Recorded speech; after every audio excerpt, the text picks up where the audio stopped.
Okay, so Shimon ben Shattach, who was the recipient of the tradition together with Yehuda ben Tabai, now tells us in Mishnah 9, in the first chapter of Pirkei Avot, Shimon ben Shattach Omer, Heve marbe lechakor et ha'edim, be increasingly thorough in examining witnesses.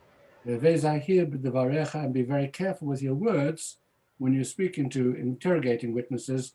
Shem mitocham yilmedu l'shaker, perhaps from your words they will learn how to tell lies. At first glance, this seems to be simply an instruction to a judge as to how to deal with witnesses. And there are two parts to this over here. The first one is to be very careful in examining witnesses. This was part of the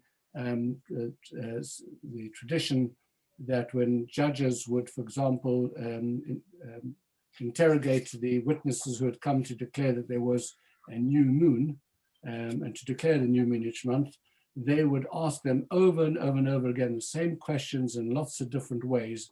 That, of course, is something which is done today by very clever lawyers, etc.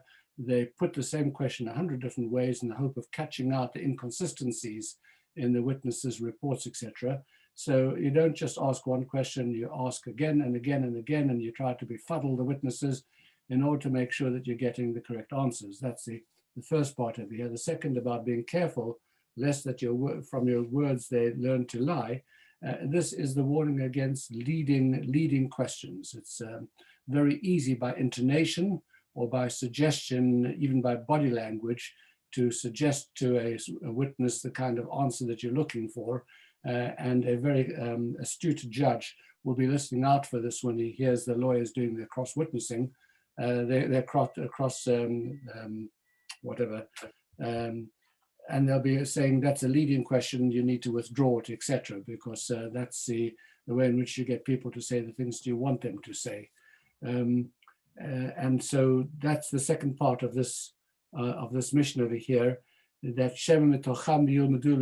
perhaps from the way in which you're dealing with them, the questions you're asking, they're going to learn how to lie. They're going to give you the answers which they think you want to hear, not the answers which are the truth.